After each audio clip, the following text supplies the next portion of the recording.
Magandang araw sa inyong lahat mga kaibigan. Bago nga pala ang ating kwentuhan, gusto kong ipaalam sa inyo na magkakaroon ako ng overhauling dito sa ating channel. Kasi ang buong akala ko ang ating channel ay rated PG na sa kabuuan. Ngunit ayon sa YouTube, rated R pa rin, kaya kinakailangan kong mag-overhauling, kinakailangan kong mag-edit ng ating channel. Kaya wag po kayong magtaka na sa mga susunod na araw, merong mga re-uploading sa kong gagawin kasi kinakailangan kong i-overhaul nga ang lahat na contents dito sa ating channel. Kung napapansin nyo po, wala tayong ads ngayon kasi sinuspindi ng YouTube. Kinakailangan kong babaan ang rating ng ating channel. Ngunit patuloy tayo sa ating kwentuhan. Ngayon po ang ating kwento ay ipinadala sa akin ng isa sa ating mga kasamahan. Nagpapatago siya sa pangalang Siloy. Magandang araw, Tito Makoy. Itago niyo po ako sa pangalang Siloy. Isa ako sa mga tagapakinig mo. Nakatayo ako dito sa may dalampasigan. Papalubog ang araw. Nagmamasid sa unti-unting pagkagat ng dilim. Nakangiti ako na may kasamang kalungkutan habang inaalala ko noon kaming dalawa ni Kuya Awi. Nakaupo sa baybayin, nagkukulitan, nagtatawanan at minsan naman seryoso ring bagay ang aming pinag-uusapan. Minsan nakahiga pa kami sa baybayin at dinadama ng aming likuran ang mainit na singaw ng buhangin. May mga pagkakataon naman na sa gitna ng dilim, sa loob ng kubong itinayo, sa lupain na sakop ng pagmamay-ari ng pamilya ni Kuya Awi. Malapit lang ito sa dagat kasi ang kanilang lupain ay hanggang sa may dalampasigan. Sa loob ng kubo, umiinom kaming dalawa kahit na walang ilaw, nagkikwentuhan. Alam niyo po, tanging ang ingay namin ang makakapagsabi na meron palang tao sa loob ng kubo. Kasama na rin ang kislap ng apoy ng sigarilyo sa gitna ng dilim. Ganyan madalas ang ginagawa namin noon ni Kuya Awi. Ngunit Tito Makoy, sa ngayon, ilang taon na ang nakalipas yung ganoong buhay namin ni Kuya Awi. Napakabilis talagang lumipad ng panahon. Ngayon, bumalik ako dito sa lugar kung saan ako lumaki. Ibang-iba na. Marami na rin ang pagbabago. Bumalik nga pala ako, Tito Makoy, kasi bukas ikakasal si Kuya Awi sa kanyang mapapangasawa na taga rito rin sa lugar namin. Kailangan kong umuwi kasi ako ang kanyang best man sa kasal. Alam mo, Tito Makoy, sa gitna ng aking pagmumuni-muni, hindi ko namamalayan, naiiyak pala ako. Buti na lang at madilim, walang nakakakita sa aking pagpahid ng luha sa mga mata. Liban pa sa mag-isa ako dito sa aking kinatatayuan. Meron kasing matamis na nakaraan kaming dalawa ni Kuya Awi. Si Kuya Awi at ako ay first cousins. Matanda siya sa akin ng 3 taon. Kinalakihan ko na ang pagiging malapit namin sa isa't isa mula pa noong mga bata kami. Kasi madalas siya ang nag-aalaga sa akin kasama ng nanay ko. Alam niyo po kasi bunso ito sa kanilang magkakapatid. Masyadong mahilig sa bata kaya ako ang kanyang nilalaro at kalaro noon. Inaaliw niya at inaalagaan. Ginagabi itong si Kuya Awi madalas sa bahay namin. Minsan nga, sa bahay pa ito natutulog. Kasi sabi ng mga magulang ko, minsan daw umiiyak ito kapag sinusundo na siya ng kanyang mga nakatatandang kapatid o kaya ng mga magulang niya para maghapunan at oras na rin para umuwi para sa pagtulog.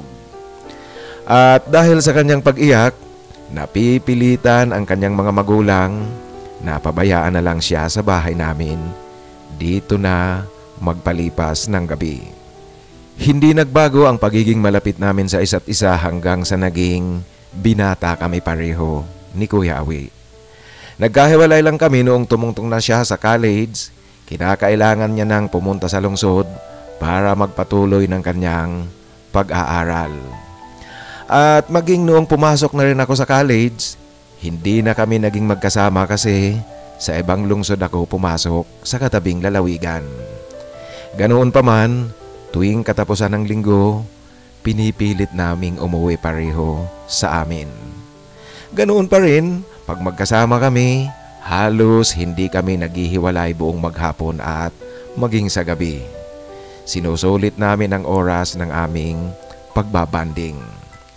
Kaming dalawa pareho malapit sa aming mga kapatid sa pamilya namin, ngunit Tito Makoy masasabi kong mas higit na malapit kami ni Kuya Awi sa isa't isa. Isang gabi lalong nasubok namin ang pagiging malapit namin sa isa't isa.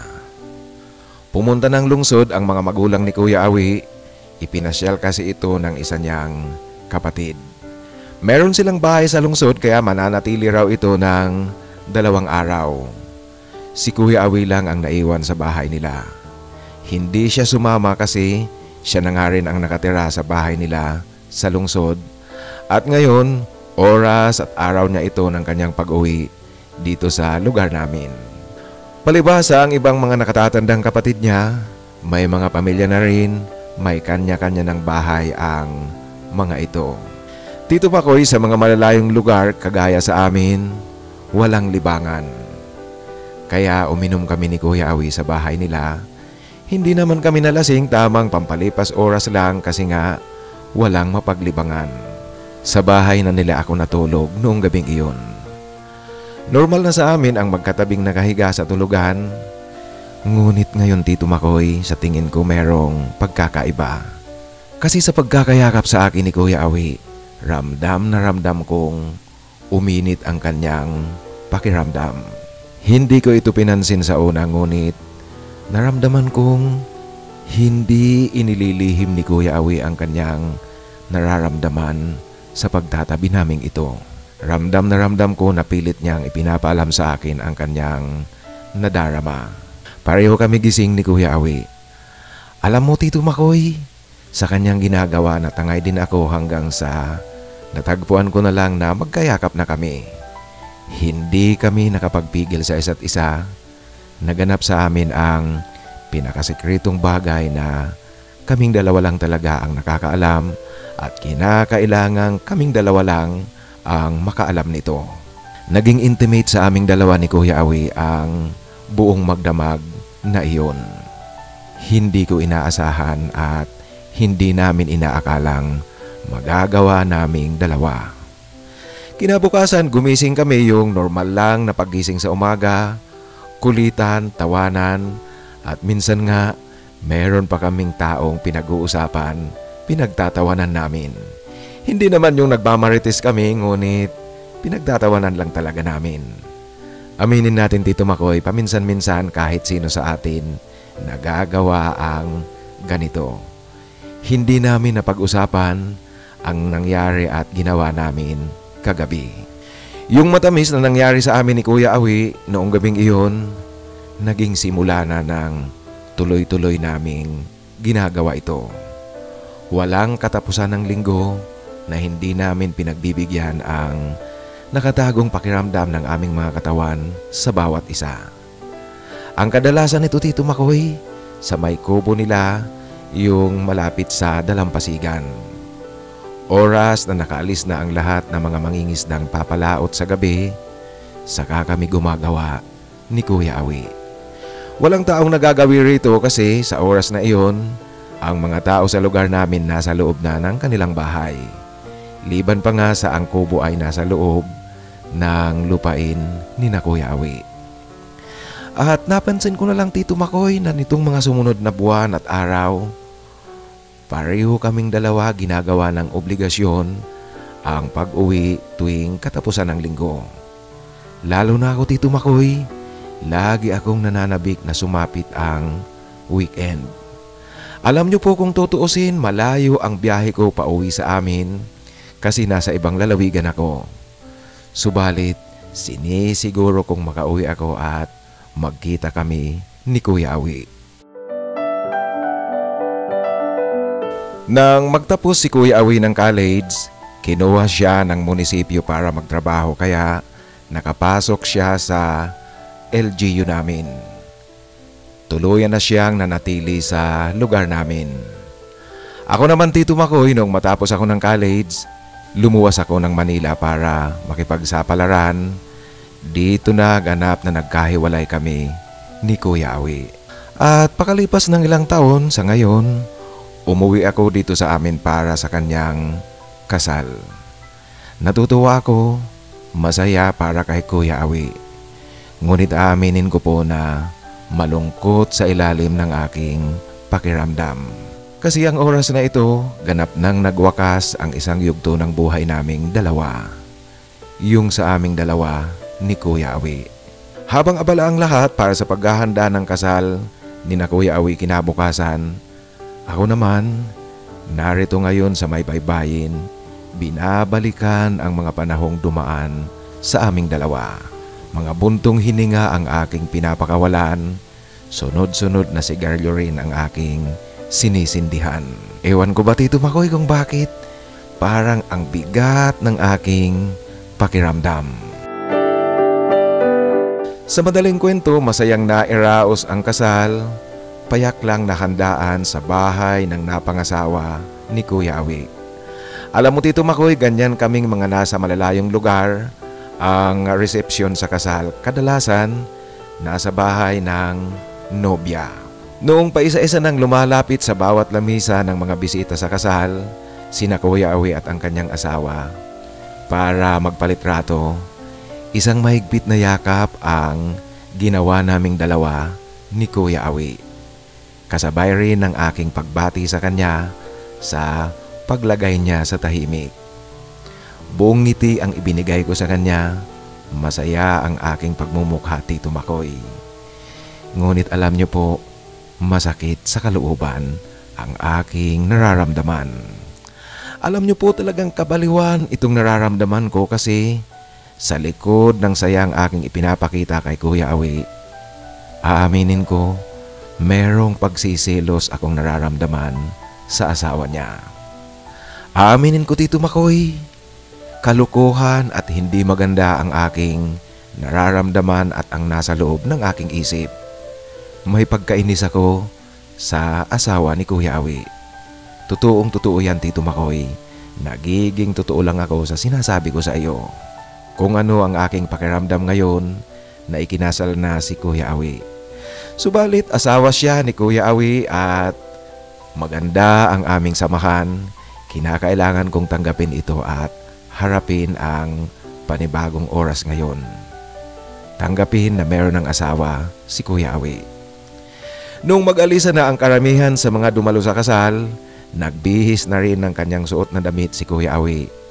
Umupo ito sa lamisa namin, nakipagkwentuhan. Ano Siloy, ayos ka lang?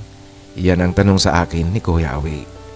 Siyempre naman kuya, masaya ako kasi ang aking kapatid na kakambal na mas matanda sa akin, ikinasal na ngayon. Congratulations kuya.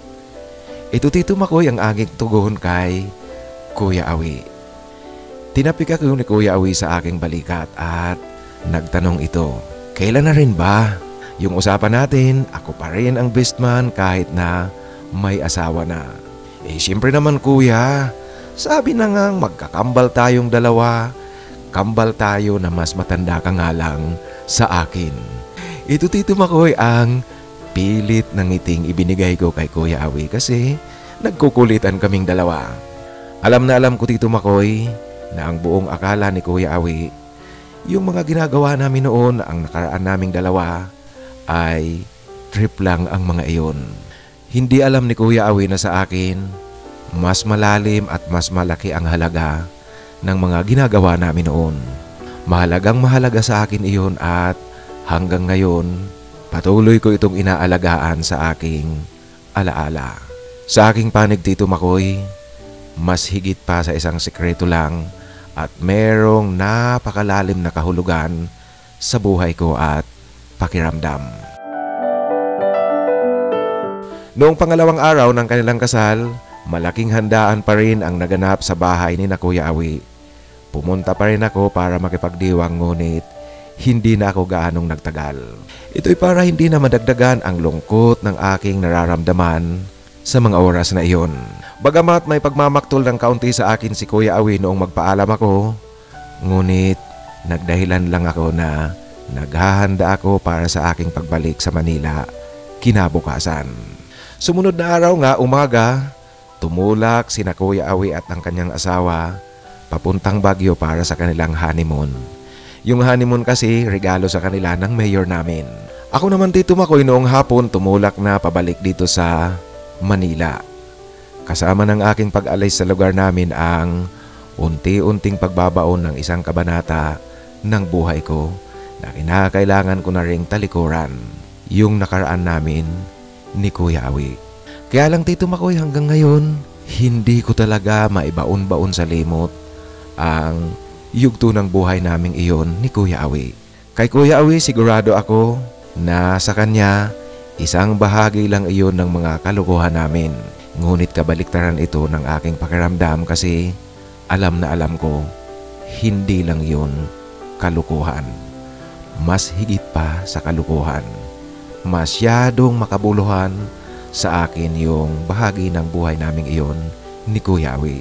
Isang malalim at matimbang ang halaga ng kwento naming dalawa. Hanggang dito na lang po Tito Makoy ang aking kwento. Sana po piliin nyo kahit na simple lang. At sana magustuhan ng iyong mga taga-subaybay. Lubos na gumagalang, si Loy. Maraming salamat si Loy sa pagbabahagi mo ng iyong kwento.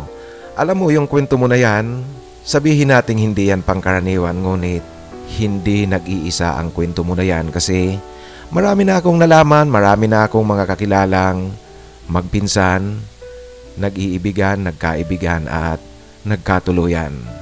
Alam nyo sa probinsya nga, kapitbahay namin, talagang first cousin, sila ang nagkatuluyan. Siyempre sa kultura natin, bawal yan. Ang magpinsan hindi pwedeng maging mag-asawa. Ngunit walang nagawa yung mga magulang kasi talagang hindi nagpatinag ang dalawa sa kanilang pag-iibigan. Yun nga lang ang kanilang kaibahan sa kaso mo at kay Kuya Awi mo ay yung kapitbahay namin na iyon ay babae at lalaki. Kaya sila ang nagkatuluyan sa huli. Siguro kung ganoon din ang sitwasyon nyo ng Kuya Awi mo, naging babae ang isa sa inyo, baka kayo rin ang nagkatuluyan. Sa muli, tama yung ginagawa mo. Mag-move on ka na kasi talagang dyan na papunta yan, kinakailangan mo nang mag-move on. Salamat muli sa pagbabahagi mo ng iyong kwento. Ngayon mga kaibigan, sa ating shout out kay Cesar Ryan Tumbaga ng San Isidro, Nueva Ecija. Maraming salamat Cesar sa pakikinig at suporta. Shout out muli kay Single Lad ng Rizal Province. Salamat Single Lad sa pakikinig at shout out din kay John Inglaterra. Si John Inglaterra, isasama na natin ito sa susunod na upload sa mga naghahanap ng forever kasi gusto niya ring maghanap ng forever. Si John Inglaterra nga pala ay nasa Saudi Arabia. Sa muli, shout out sa ating mga kasamahan dyan sa Saudi Arabia. At ito pa po, isang kasamahan natin, Saudi Arabia pa rin. Si Teodoro Arasola, si Teddy, nakabase siya sa Al-Kubar, Saudi Arabia, ngunit nagbabakasyon itong si Teddy. Ngayon, gusto niyang ipa-shout out sa akin ang kanyang mga kasamahan dyan sa Al-Kubar, Saudi Arabia. Kaya shout out kina Albert Garcia, Roger Pasha, Ernie Pabustan, Raul Pabul, at yung mga kasamahan niya rin sa kanilang branch sa Dammam, Saudi Arabia. Shout out din kina Edwin Lalusin, Gilbert Tagli, Danny Cruz at Alex Mendoza. Shout out sa inyong lahat dyan na mga kasamahan ni Teodoro Arasola at salamat sa pakikinig. At shout out din kay Adon Vlogs.